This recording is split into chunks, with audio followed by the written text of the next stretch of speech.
Okay, listen up. You know what to do. Hit like, hit subscribe, turn on your notifications. This is the Golasso America YouTube channel, and let's get after it. Hi, hello, and welcome to your favorite Average Good podcast. I can't even speak right now. Average Good podcast. Call it what you want. I'm Jimmy Conrad alongside Charlie Davies and Tony Meola. And listen, we have a crazy good show for you today.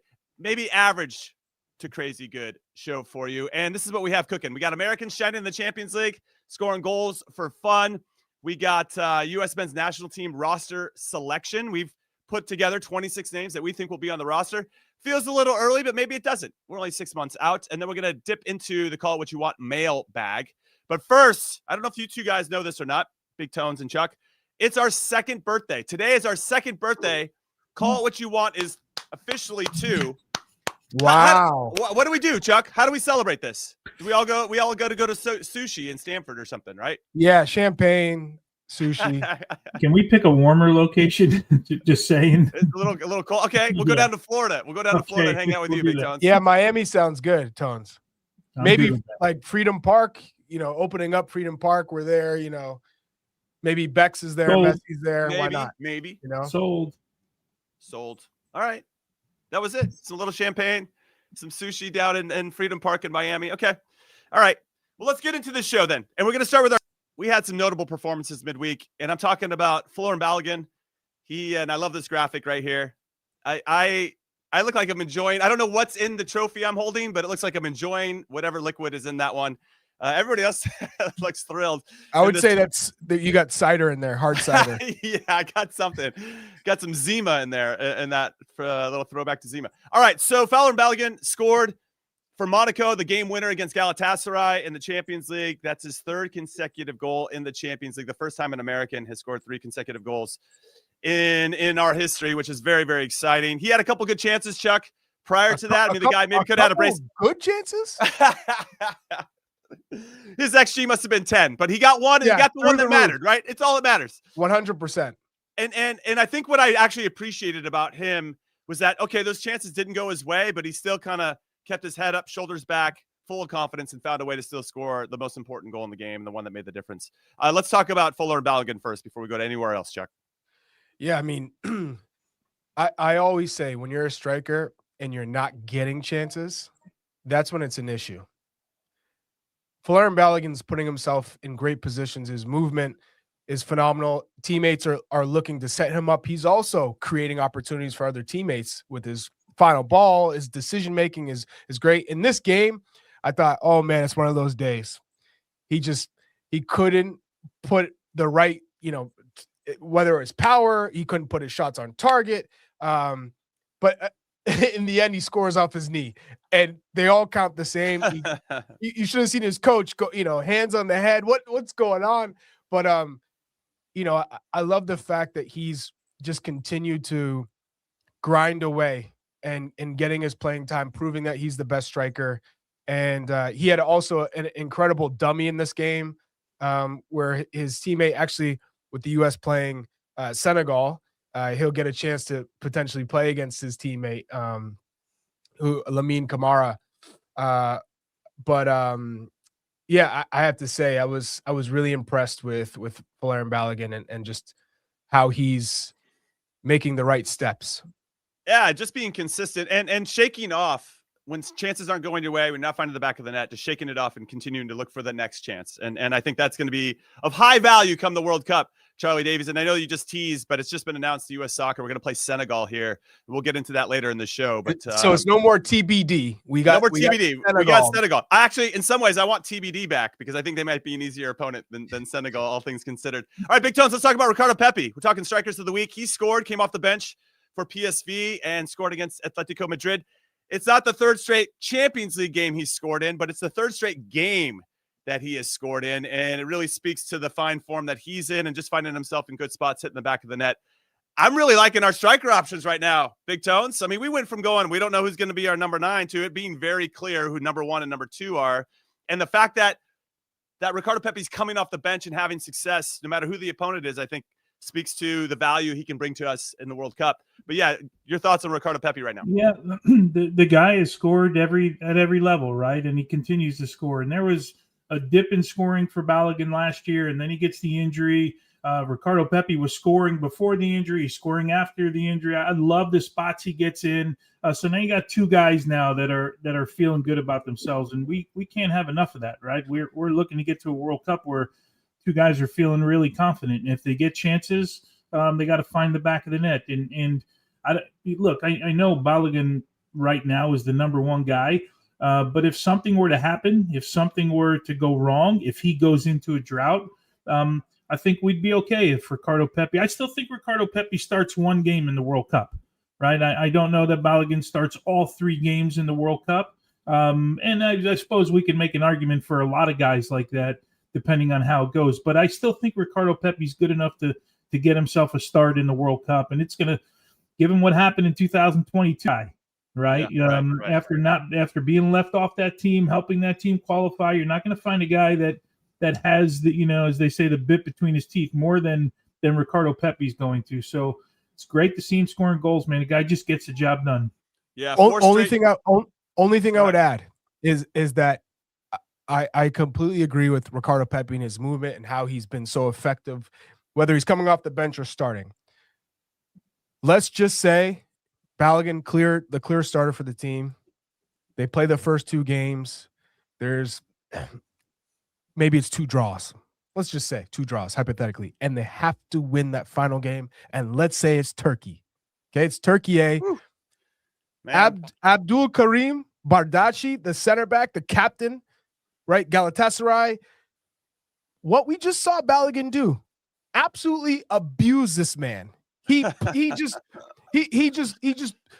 ran him all around the pitch, just broke his ankles here and there, outpaced him, was stronger than him.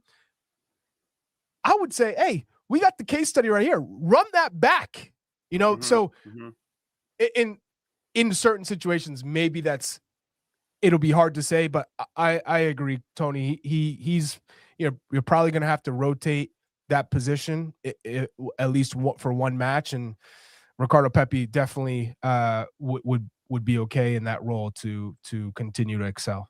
I mean, wouldn't we be having a conversation if we drew the first 2 matches in the World Cup that we would want to maybe throw both of those guys out there at the same time? I mean, I hope there's not from the start. I mean, okay, that's fair, but I hope and I know that they will work on what that looks like, because the more fluid we are, whether we play with 1 striker or 2 strikers, we're gonna need it at some point. It could be 30 minutes left, could be 15. We just can't get in each other's way, and so I think it's gonna be important that we work on that type of movement. A shout out to Ricardo Pepi here. 4 straight Champions League matches with a goal contribution. So even though he hasn't scored, he's got an assist, and he's done that in 80 combined minutes. Talk about maximizing your time out on the field. Ricardo Pepi doing it both in Europe and in his domestic league in the Eredivisie. Okay, some other players played. His teammate Serginho Dest got all 90 minutes. Unfortunately, as I mentioned, they lost 3-2 to Atletico Madrid. When Atleti's on, wow, going forward, they are beasts. They're force. Tim Weah played 45 minutes for Marseille in their 3-2 win versus Union Saint-Gilloise. He got a yellow card, and I think that's probably why they took him off. And then Weston McKennie scored his 2nd Champions League goal of the season in a 2-0 win for Juventus versus Paphos. Beautiful goal. Really well taken goal. And Big Tones, what I really liked about him, very similar to Balogun, kind of in the middle of a game, he's trying to figure it out. In the previous Juve game, he had an assist on Juve's goal, but he also had an assist on Napoli's game winner when he headed it back across. I know he got nudged, and not obviously easy, but I like that he had a little bit of adversity, right? Probably not feeling good about that. And then came out and immediately had a nice response the very next game with a very good game-winning goal. Yeah, great goal, by the way. Great turn, great finish. Beats the goalkeeper near post with power, high. And look, Weston McKennie, he's like, of all the guys on that national team, he seems to just be cut from a different mold, right? Where he shows up in those moments. And I feel like, if you remember, when Tudor was the manager there at the beginning of the year, he gave him so much credit about, hey, man, he told me I got to get in shape. I got to be better at my craft, right? Like, I got to take care of the little things. And now that he's taking care of the little things, he absolutely looks like a guy that is realizing not only do I have to perform at the club level, right, and get this right, but my spot's not given to me on a national team anymore. I got to be ready to go when I get to that national team. And I think that's the atmosphere, I guess, that Mauricio Pochettino has brought into this side, and he looks like he's thinking about that right now and playing really, really well, and doing it. We don't expect him to score goals, right? It's not what we brought him in there for. It's not what we look at him to do. But he's doing a really good job of just getting on the end of things, being involved in the attacking part of the field, and that one of those two positions, right underneath Balogun or Pepi, whoever it is, he that might be where he's going to make his way under Mauricio Pochettino. So that was my question, Tones. It's you're looking at Christian Pulisic, automatic starter. Right now, I'd say Balogun, automatic starter. Next to Christian Pulisic, you have Tillman, you have McKennie, you have Reina, you have Diego Luna.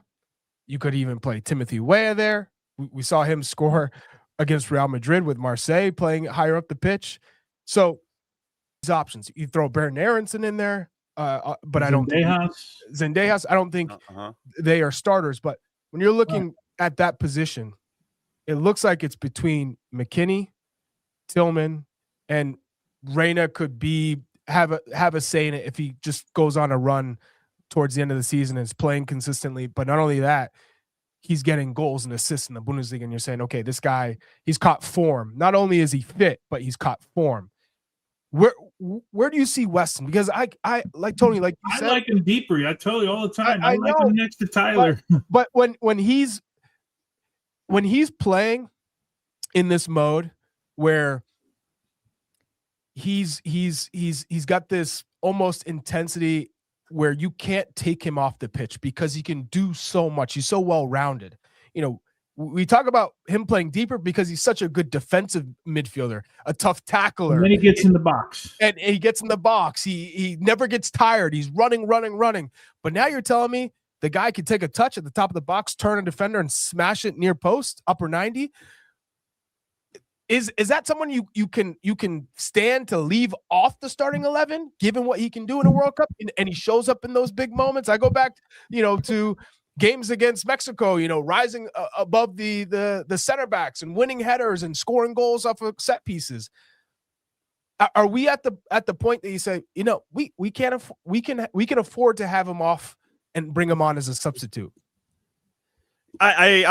What's interesting about the Paphos game, right? Just the game they played yesterday. Obviously, Paphos is going to sit back against Juve and probably every team they're going to play in the Champions League. And I like that he found that pocket of space, Chuck, right? That he has the ability, because I feel like we're going to run into that against Australia, where they're going to sit back. And can we find those pockets of space between the lines when there aren't pockets of spaces between the lines that exist, because Australia is so good at cutting those out? So the fact that he found some space, had an excellent turn and got it off of his feet quickly to get it into the top corner, really, really impressive. So I agree with you, Tones, that I want him higher up, or both of you. And so, Chuck, I agree that he maybe should be higher, but then also if he plays off the shoulder of Tyler against a team that likes to sit back, then he can help join the attack later, right? If the ball goes wide, he becomes a lot harder to mark when he can make runs from deep. And now it's hard for midfielders to track guys into the box, and he's excellent at that timing. So I don't know. Maybe it's just opponent based in some ways, Tones. I don't know. Yeah, well, let me just explain why. I mean, you kind of touched on it there, but I've always said I like him deeper because of his defensive ability, right? He'll get around the ball, and we know what Tyler can do. And he's, in those two in the bottom of that box, if you will, you want one guy to get forward. He has this will to get forward and get on the end of crosses. Now, yesterday was a different example, right? He receives the ball, as you said, spins at the top. So it's a little different play. Him coming late, getting in the box on crosses, winning headers, that type of play. And then he has that in him, right? That fight in him to go and retreat back, defensive transition, and break up plays. So I think like you get the best of both worlds. When I think of the two underneath, I just like him. This is a personal preference. I just like a more creative guy underneath, right? Like a guy that can.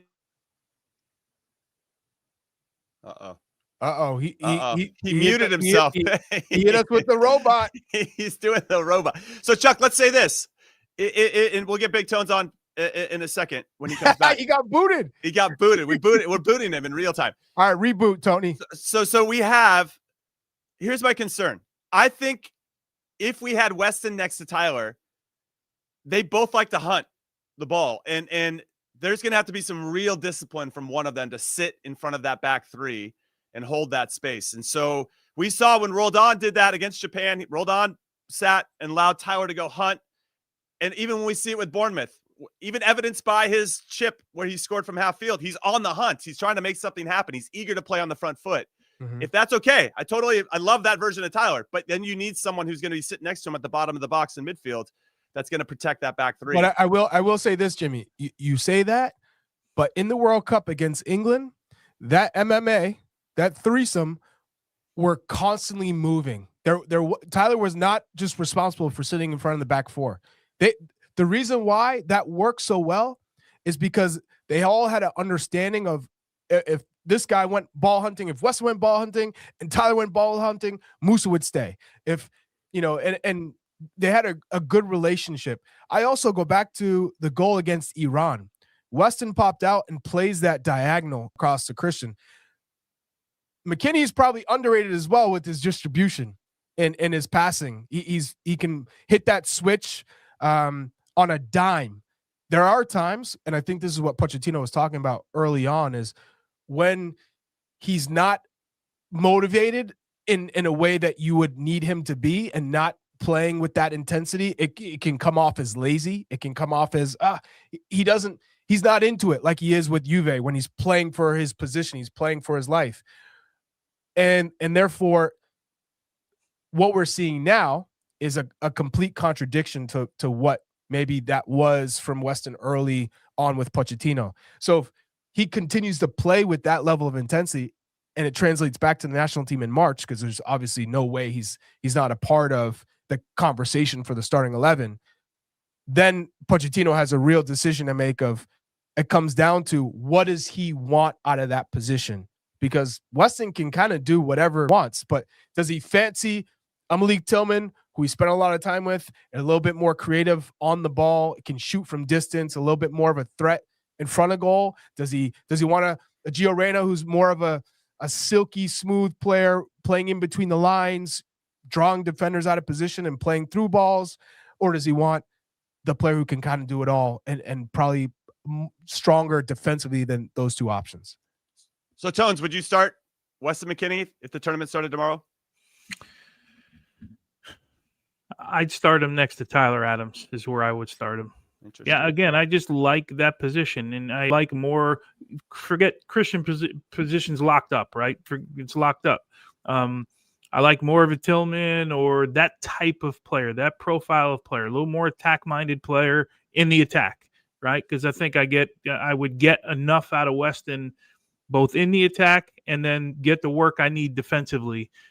When you drop Tillman in that position, I don't know that he has the same defensive prowess that Weston McKennie has. And let's face it, it's not like we're going to be a team that has the ball the entire game. It's not like we're going to have to defend for periods of the game, especially if you go deep in the competition, which is fine. That's if I start him, that's where I would start him. So I'm with Tony, and it's simply due to Weston can cover so much ground. Not that, because you're looking at who's playing next to Tyler Adams, and it's either Tessman or Weston, or it's a Berhalter / Roldan, and I think Berhalter's ahead of Roldan. But in the end, it's Tessman or McKennie. I think Weston, because he's better in the air than Tessman. He's a better tackler than Tessman, and he can cover more ground than Tessman. He's not. I don't think he's a better in terms of spraying the ball and being as disciplined as Tessman, because Tessman has to be super disciplined because he doesn't have the athleticism that Weston has. But in doing that, you're opening up that position. And I saw a comment. Who would I want to play with? If I was Balogun right now in this team, who would I want underneath me? And for me, that's easy. It'd be Christian, and it would be Tillman or Reyna, probably Reyna if he was fit, because I know Reyna's always looking to play forward and play to me. Because it just feels like Reyna, when he gets the ball, it's always, okay, where's the 9? Where can I slip him in? How can we get a chance on goal right now? Like, he's always thinking about that. And for me, that's a joy to play with, someone who's always looking to feed you. And on top of that, he can play you different types of balls, whether it's a slip pass, whether it's off the back shoulder. He has that creativity, which I think for a player like Folarin Balogun, you're like, let's go. Jim and Chuck, is it me? Like, I get this feeling about Weston where, like, I would feel like I would trust him all the time in big moments. You know what I mean? Like, because he's done it, but there's something about I don't know. We call it intangibles. I don't really know what the word is, but I feel like clutch. Yeah, we've talked about him before. He's got like there's something different. Like Jermaine Jones in a way. Yeah. For me, the reason why Jermaine Jones was so important to the team and why you'd always want him in the squad or on your side is because he's going to sacrifice. He's going to do whatever it takes. He was like a true competitor, and he'd be willing to do anything to win the game. Like that in big moments, you knew, okay, he's going to go for every 50-50. He's going to jump people. He's going to, if he loses a challenge, he's going to make sure you're fouled. Like, he's going to do all the little things right, and he's going to do it to the best of his ability. So whenever the team sheet came out, you wanted to see Jermaine on your side, and you hated to play against him because he's coming with studs. He's going to leave a mark, and I think Weston has a lot of those qualities.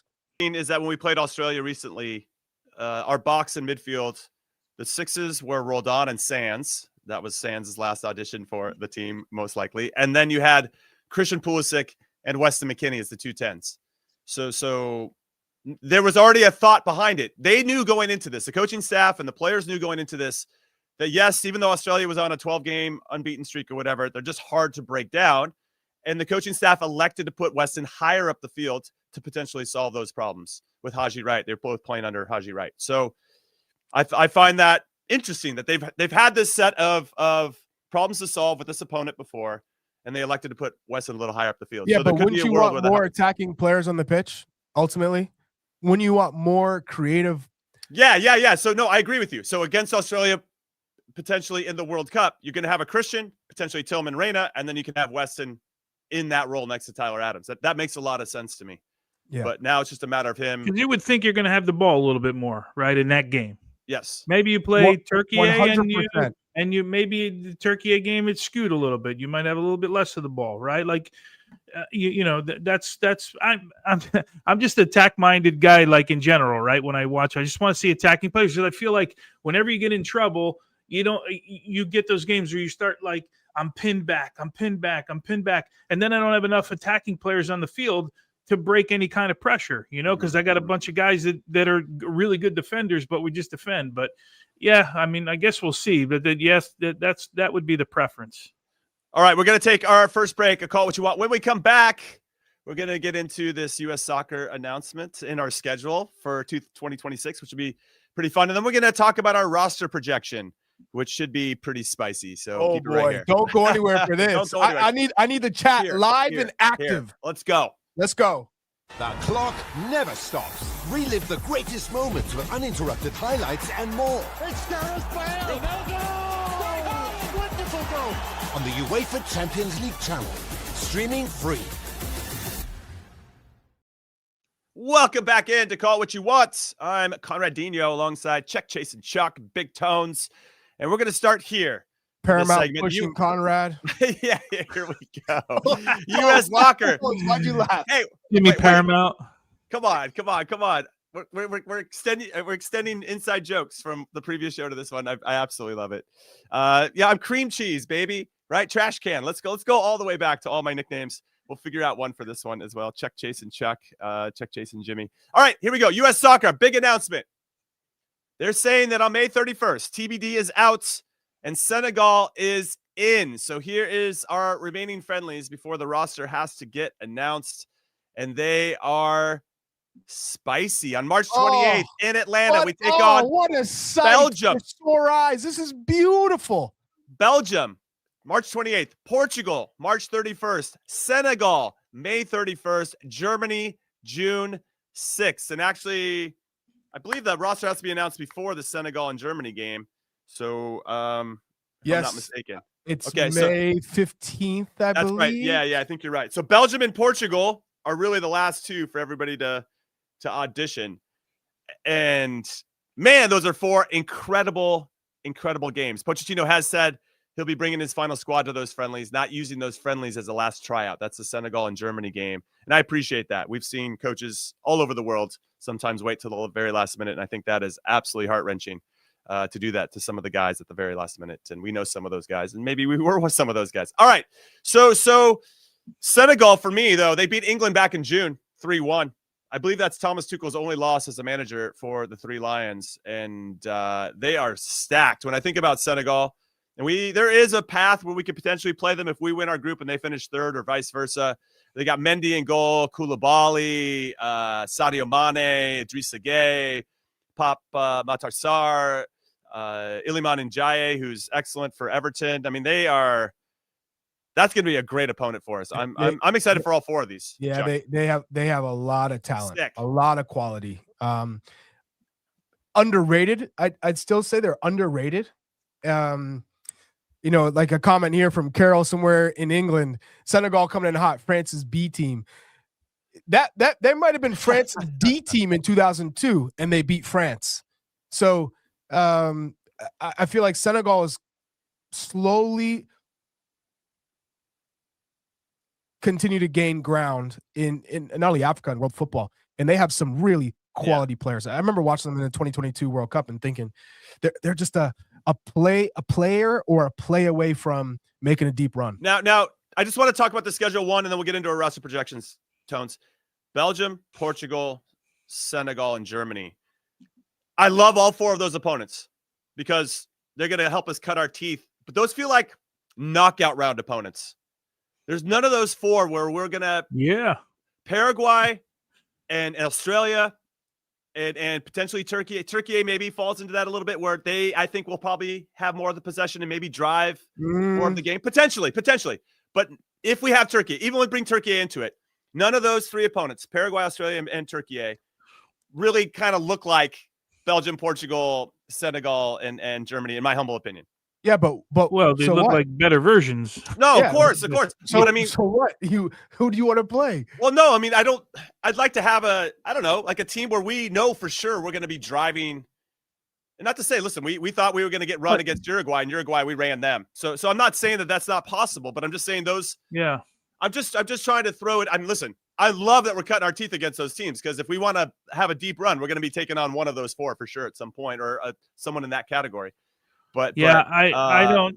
I think you're picking up what I'm putting down. We're Australia's sitting back the whole game. You want to play easier opponents, is what you're saying. Whoa, listen, none of those teams are a layup. If that's where you're going, Chuck. I'm just saying that it would have been nice. One out of the 4, where we would be the clear protagonists in the game. No, you're saying not protagonists, favorites. Yeah. Okay. Fine. Favorites. Right, and I would tell you hell to the no. This is the world. This is the World Cup. What do you mean? You want to go play? Teams that aren't supposed to be making deep runs. If we're talking about making a quarterfinal, semifinal, you got to play the best teams that are going to be there potentially. Okay, I'll give you 3 out of 4. Why not 1? No, I would take all. Senegal was a incredible get for this TBD. I agree. So now you're getting arguably one of the best African opponent outside of Morocco, right? Senegal and Morocco. Then you got Egypt, but this is a phenomenal opponent. Belgium and Portugal. For me, we're talking about potentially making a quarterfinal run. That's where we'd see Belgium. So that's a phenomenal opponent because that's exactly who you could end up seeing in the quarterfinal. I'm not asking for all 4 games like that. I was just asking for potentially 1, and I'm not asking for Cabo Verde or. I like it. I like it. I was hoping it was Argentina, if I'm being completely honest. So we get a little closer to Paraguay. Those 2 teams are at a different level, but But Tony, I'm we've okay. already played Paraguay, so it's not even there. There was Yeah. no. When you've already played Paraguay, it's not, and Australia, you don't need to play an opponent that's similar. You've already played them. You've literally seen how they play. You've played against most of their best, their first team. Yeah, what I'm saying is I wanted the next best team available in the world. Like that's who I wanted to play. Like this is what friendly fixtures used to look like, right? Like you go to the Czech Republic and then play Portugal, and you play. We would go Poland and Portugal or some rhythm like that. And we've got stripped of that for years now. And going into here, man, if we're going to talk about a semifinal and have a conversation about a semifinal, like I want to be ready, right? I want to be ready for those teams. And we might not get matched up with any of those teams, but the level of those teams. And if we're gonna fit in the world for me, and I feel like we've been so stripped of this for so long. Like I was excited. I'm really excited at Senegal. Was never on my radar. I was thinking Brazil, Argentina, Colombia, like teams that we normally get. But that I'm with Chuck on this one. Like give it to us. These guys are playing at the top clubs in the world. They're starting to and again, if we're going to talk about being that deep, man, just roll it out. And I wish this is what the friendly schedules look like. Jimmy, we know that's Jimmy not wanted the to case. play. Jimmy wanted to play New Zealand and Saudi Arabia and Jordan. That's what he wanted. Listen. If we're getting into the weeds here, I would have taken a Tunisia. Tunisia, one of the best defensive teams in all of Africa, are going to sit back behind the ball and just be hard to play against. That's what we're going to face. The problems that we're going to have to solve against these other we're not going to face that in our group. So I don't listen. I get what you're saying, and I'm not asking for all four opponents to be quote unquote layups. I'm asking for just one. Tunisia's in the World Cup. They're a pot 3 team. They're hard to break down. Jimmy, that's rubbish. That is rubbish. It's not rubbish. It's thinking you changed through what we're going to face. You've changed. I've changed. This is incredible. The guy is now asking to play Haiti in a friendly. Okay. Yeah.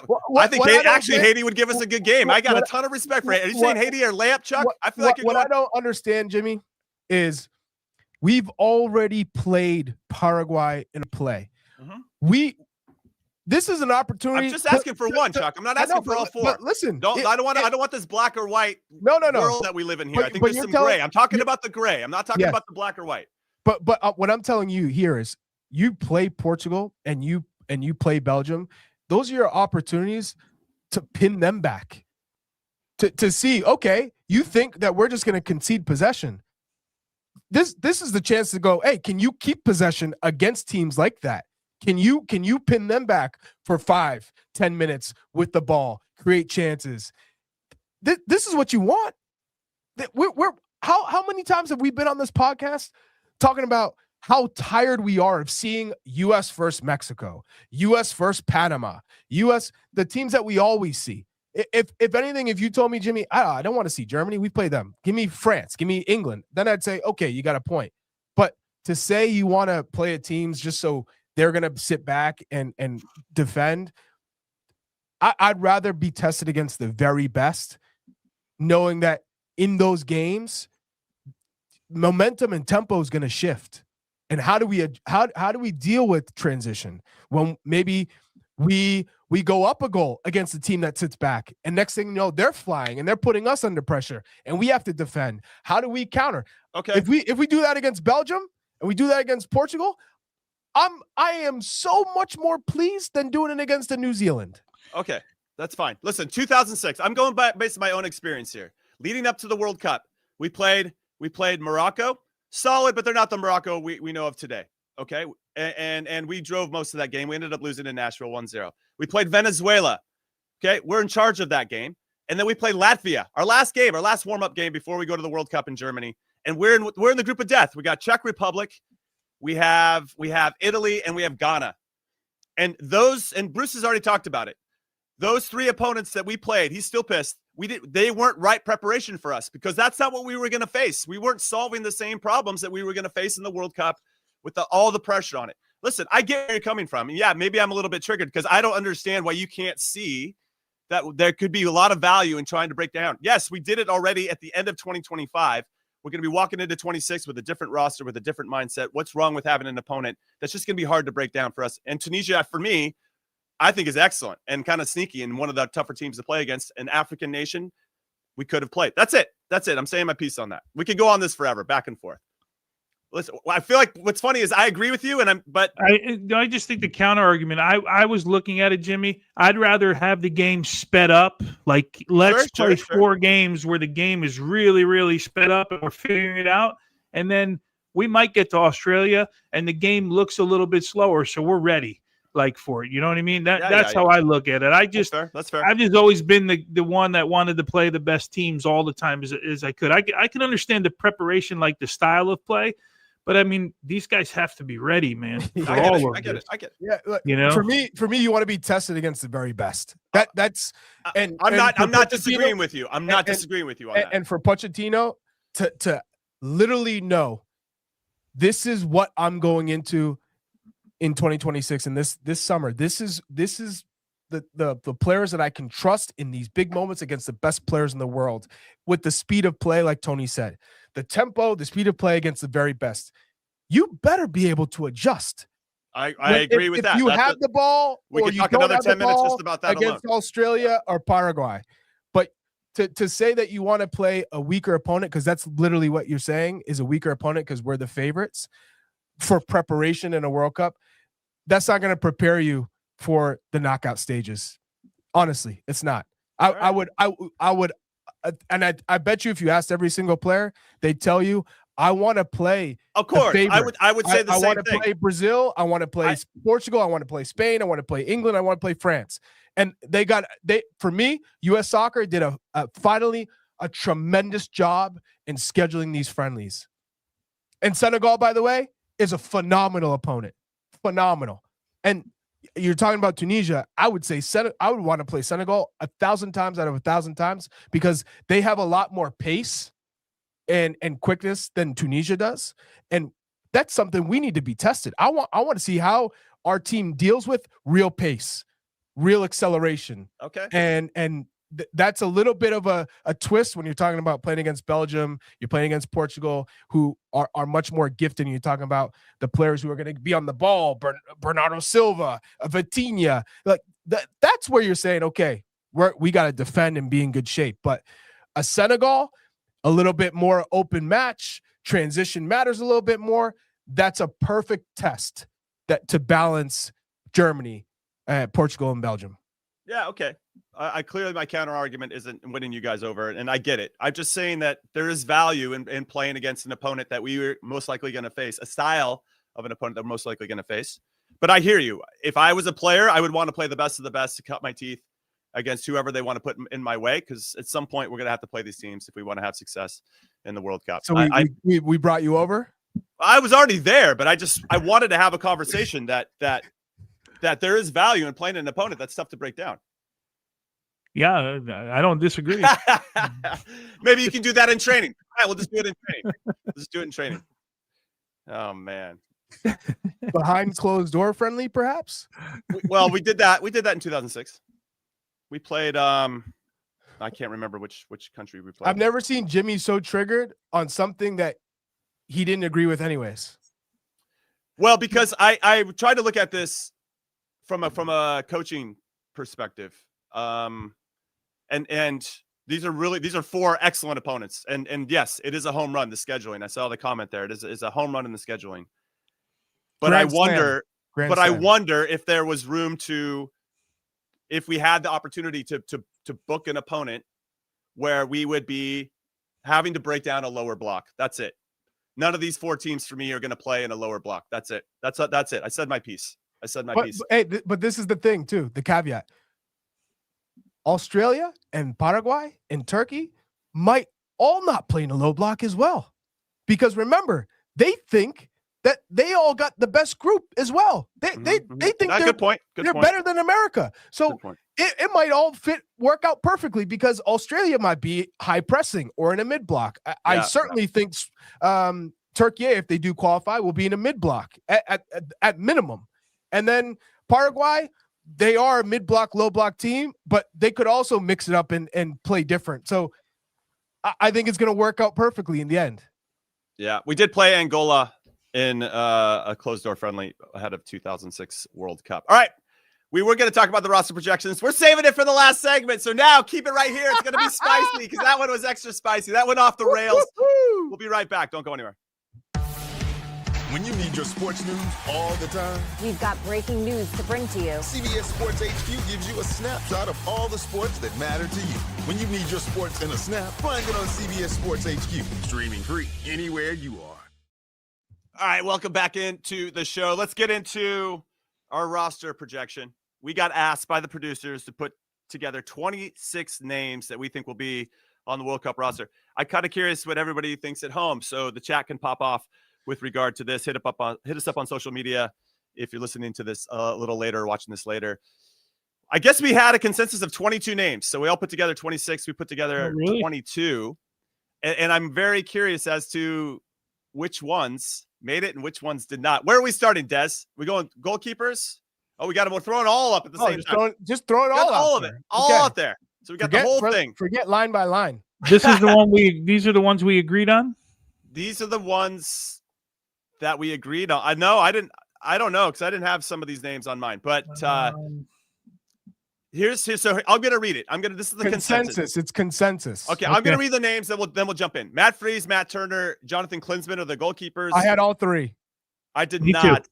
I had Schulte. He loves the Columbus Crew for whatever reason, whether it's Zalewski or okay, fine. So Chris Richards, Tim Ream, Mark McKenzie, Miles Robinson, Noah Kai Banks, Jedi Robinson, Max Arfs, Serginho Dest, and Freeman are the defenders. I didn't have Banks in my team. I had every single one. I had all of these. You had Banks as well? Both of you guys had Banks? Yep. Yes. Wow. Okay. Adams, Tessman, McKennie, Berhalter, Reyna, Tillman, Luna, and Brendan Aronson as the midfielders. Those all look like I had that. I don't think I had Roldan in mine. I had Roldan in mine. Yeah. Did I have in that one? I don't have the list in front of me. I didn't have Banks. I had Roldan instead of Banks. That's who that would I be did this while eating Thai food last night. And then our forwards, Weah, Pulisic, Zendejas, Balogun, Pepi, and Haji Wright. I had all of those as well. I had all of those as well. I think I had every single player here. Yeah. I had Weah as one of my defenders. I have him as a wingback. Yeah, I used him as a forward. I was stuck between like the forwards and like that two, so I split a couple in mine. But like Tillman, right? I look at him, but I had him in this midfield line. Of these 26, this is kind of like a collection of it. We had full consensus on 22 names. Five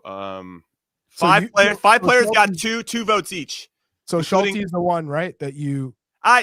For me, whatever. The third goalkeeper. Yeah. So Klinsmann, fine. No problem. I'm not going to split hairs on that. I guess Banks was out for me. I had Weah in as a defender. Let me check. But I could see value of bringing in a younger defender to help him get kind of prepared for the next cycle. Adams, Tessman, McKennie, Berhalter, Reyna, Tillman, Luna, Aronson. I feel like I had all those. I definitely had all the defenders. Maybe I was trying to decide. I had Roldan. I had Roldan instead of Berhalter. No, I had Berhalter too. Oh, I had Johnny in there. Oh, I don't see Johnny getting. I don't see him making it either. Yeah. No. Yeah, he was the two I struggled with were Johnny and then I ended up not putting Ajiman in. But with Johnny, I thought, you know what? He's when he get healthy, he could make a run, still playing at Atleti. Atletico is major club in the world. That's why I thought maybe he makes a late run in this thing. I'm trying to figure out who Balogun, Pepi, Pulisic, Wright, Weah. Oh, Zendejas. So you got Zendejas in there. Yeah. So I had those two. I was pretty close. Yeah, this is my exact 26. Oh, so we're just using Chuck's 26? Just kidding. Let me see who I went with. I had Balogun, Pepi, Wright, Pulisic, Tillman, Luna, Aronson, Reyna, Zendejas, Adams, Tessman, McKennie, Roldan, Berhalter, Richards, Ream, Freeman, McKenzie, Miles Robinson, Dest, Jedi, Arfson, Weah, Freeze, Turner, Schulte. It seems like there's no Musa, no Johnny. Yep. Oh, Scally could nobody. I didn't vote for Scally. No Scally. I didn't have Scally in mind. Yeah, Aiden Morris, Ajimon out. I know he loves Jack McGlynn and Brian White. So did you not have Noah Kai Banks, Jimmy? I did not. Yeah, I like him. Yeah. The reason I went with Banks is, well, one, he's finally starting to perform and he's consistent. But you go down the roster, 3 keepers. The 2 right wing backs are Destin Weah. Ultimately, that's how I see it. And then Richards, Ream, McKenzie, Miles Robinson, Noah Kai Banks, and I put Freeman there. Freeman's as well. Yeah, I have him as a center back. So you have one. You have a replacement for each position across the back 3. Then Robinson and Arfson on the left side. Then Adams, Tessman, McKennie, Berhalter, Aronson, I put as the 2, midfielders. Yeah. Then Christian, Tillman, Luna, Reyna, Zendejas. So now you're splitting 5 players for those 2 positions, right? And then Balogun, Pepi right as the 3 in the middle. Yeah. Yeah, I only have 5 center backs. Richards, Ream, Freeman, McKenzie, and Miles Robinson. And I feel like Tessman could play there in a pinch if we needed him, like he does for his club. Yeah. I think this awesome Reach 94, it may come down to Cardoso or Berhalter or Cardoso or Roldan or one of the 3. And then I'd say Banks or Trusty, right? But there's a need for a center back for depth. So Banks or Trusty, given where they are come March. Yeah, given Ream's age, maybe you should bring another center back. I mean, obviously a lot can happen in the next 5 months, yeah. but we're pretty damn close. Yeah. In terms of final cuts, for me, Musa's out. I had Johnny Cardoso out. Ajimon would be in that final. Ajimon would be in that final cut. Given his love for McGlynn would be in there. But I would say I think Johnny would probably be my biggest name cut. I don't think he makes it. Scally, maybe, if any Scally fans out there. I don't think Scally makes the team, so maybe Scally and Johnny would be that. I'm pulling for Zendejas. When he's on, that kid is a firecracker, and he's obviously taken on more responsibility and been the Jimmy, guy for Club America. How much does Gio Reyna coming back? Because I only see Gio and Zendejas playing one position. Yeah, and that's underneath the forwards in that right side across from Christian. How much do you think Gio coming back in affect Zendejas? A ton, because now you also have the emergence of Malik Tillman. So with Tillman proving his worth in that spot as well now, and Diego Luna, I know that not everybody's like for like, but they're all kind of competing for that same spot. And Chuck mentioned it as well. You got 5 guys when you throw Pulisic in there that are competing for those 2 spots, those 2 10s. And because Weston McKennie has already played there for Pochettino against Australia in the 10 spot, now you could argue you got 6 guys going for 2 spots. How much does Gio, because I'm a Zendejas fan, I think you know that, right? Yeah. How much does Gio affect Brendan Aronson? Yeah, and Diego Luna, right? A lot. I feel like Luna and Aronson are kind of in a little bit more of a similar zone in terms of what they bring, kind of those intangibles, that extra energy, that burst, that fight, that spirit, that not to say that Gio doesn't have, but they like carry that in spades.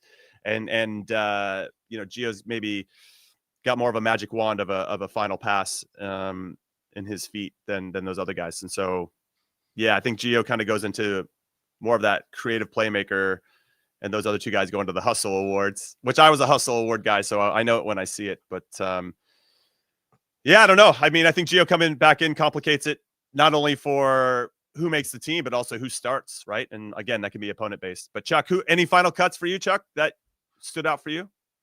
Man, it's hard, right? I'd hate to see Brendan Aronson left off. Just because, he's not a starter, but he's a player that comes in and he presses, he works his butt off.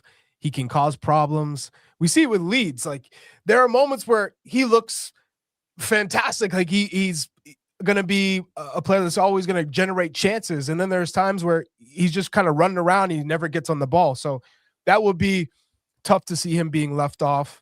Even Berhalter or Roldan, what they've been able to do with their time with Pochettino has, earned them the right to be in the conversation. Right. And leaving one of those guys off of after what they've been able to do, obviously Sebastian Berhalter is a little bit younger, so he has more potential to fulfill, and the lifeline of his career is a little bit longer than Roldan. And for Roldan, this is like his last chance to play in a World Cup.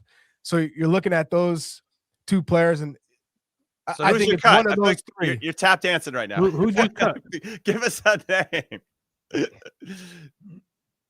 He doesn't want to say a name. Come on, man. Come on, Chuck. I'm gonna come upstairs and look at that paper you got. Well, the two guys that I said no to are Cardoso and Musa. Okay. I wouldn't necessarily say those are last cuts because they're not that involved. They're on the periphery.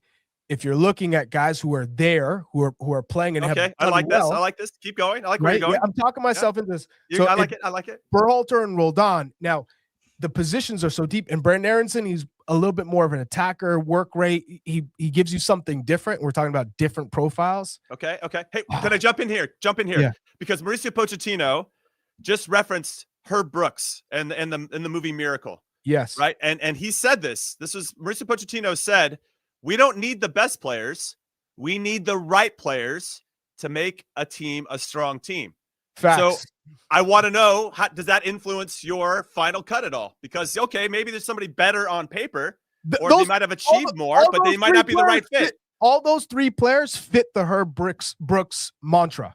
Okay. All three players. Okay. So where you say, okay, I need quality and the creativity that maybe they don't have the whole package in terms of what Herb Brooks is talking about. The Jimmy Conrad, I run through a wall. Let's go. Fight. I might not be able to cross the ball, but I can run through a wall, and so I'm going to go with Roldan as the last cut. Wow.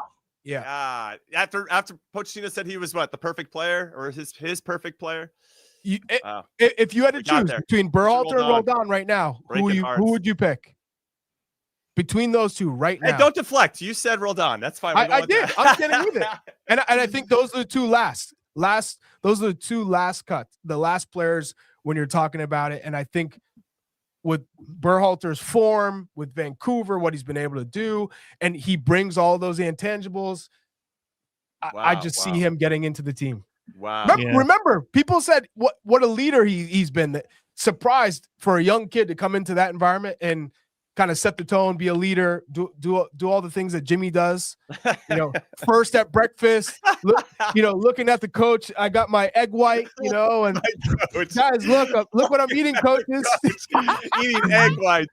It's as big as my palm, the egg white. That's it. It's unbelievable. I'm drinking water and have mine was Ajiman. My Ajiman was my last cut when I was doing that, and I had him in there, and I was sitting there going, who's a guy that's going to make a late run? And then I went between Musa and Cardoso, and I ended up putting Johnny in there. It's going to make a late run, which took Ajiman on. So Ajiman was my last cut. He was on my list originally, but I'm like, there's somebody to me that's going to make a run late in this thing. Like, right? There's somebody that's been in the pool, and I just instinctively went with Johnny. I just can't get over it. Like, we're going to leave a player that if he gets back healthy and is playing at Atleti, we're going to leave him out of the roster. Like, what a good problem to have. I know. You're right. Like, we're going to get to about the team. It's not about the club, Tones. I know. And whenever he's played with the U.S., it's been below average, and that's putting it for he's going to make a late run. I know all of this. I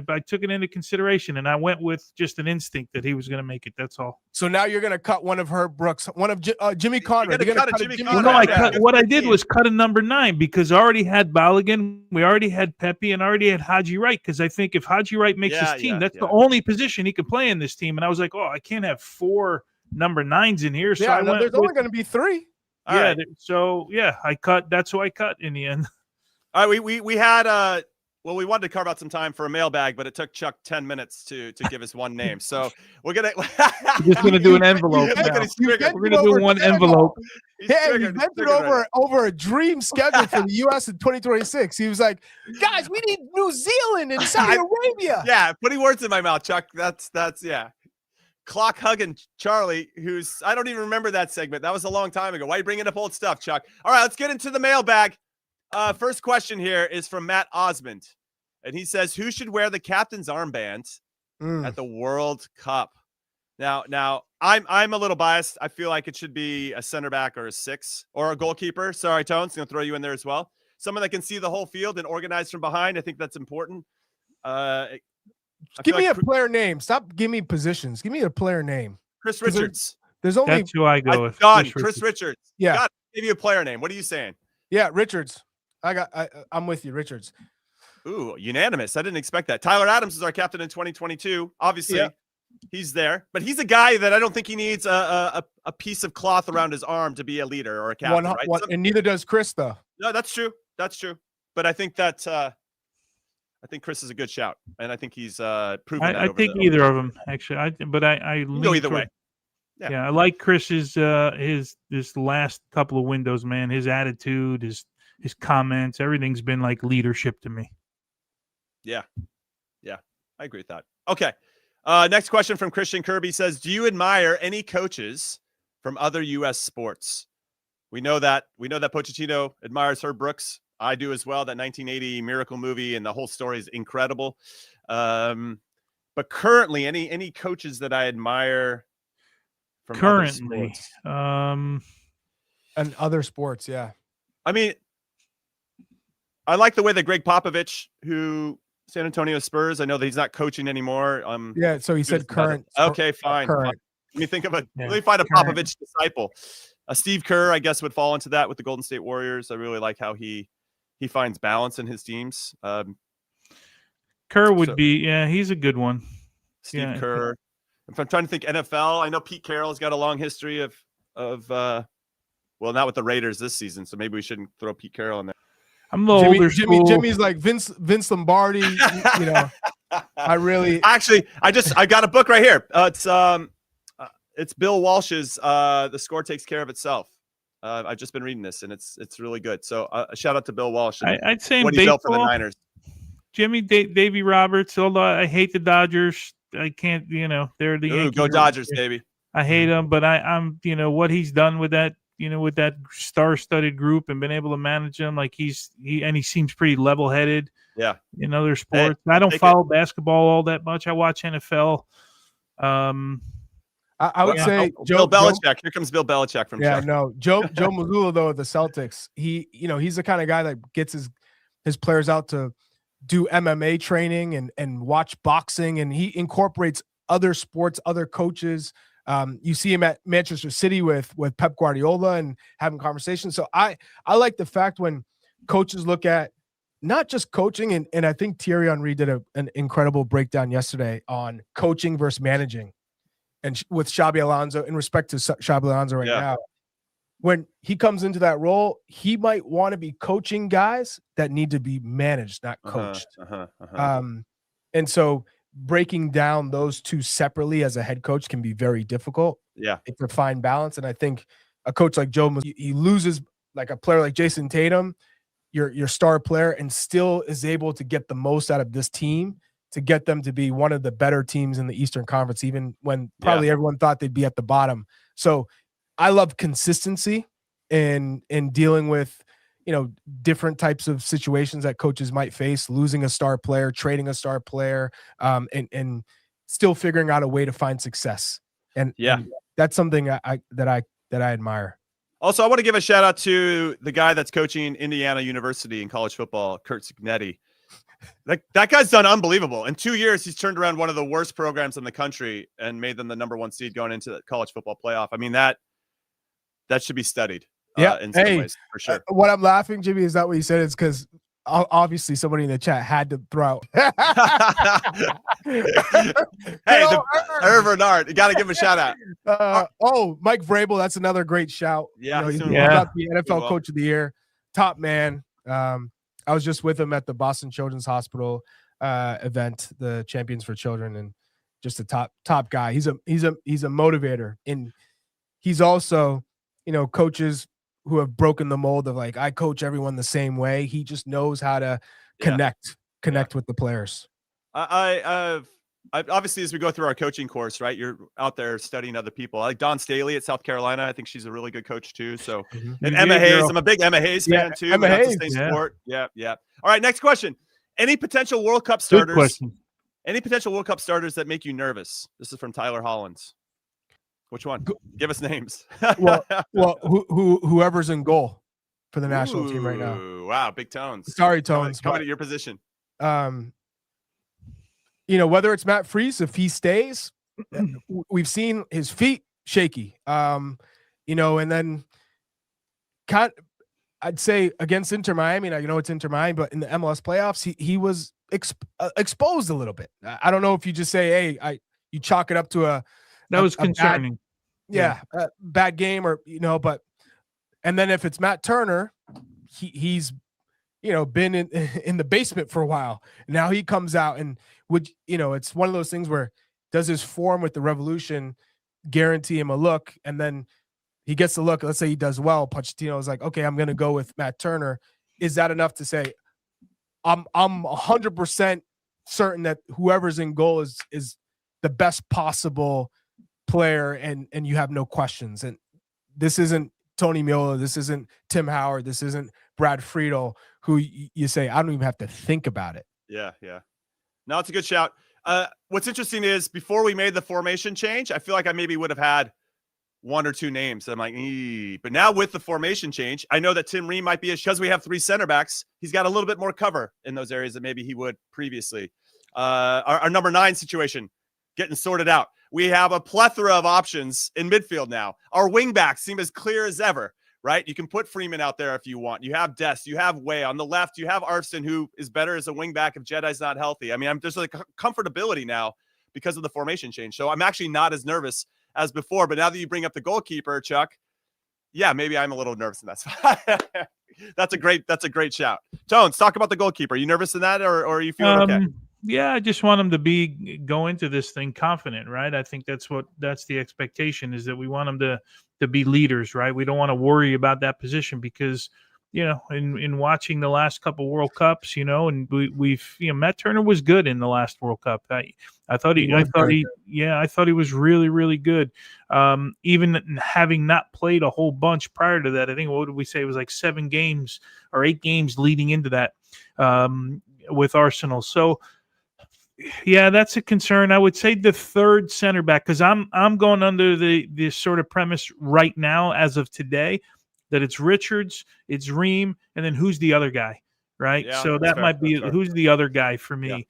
Yeah. That might be, and then it becomes even more exasperated if Ream is not the guy, because now you're filling in 2 positions, right, instead of 1. At least Ream has a feeling of what Pochettino wants. I don't know if he's going to start at the World Cup. We got to see what he looks like when he comes back from preseason and all of that. But we're going as of today, right?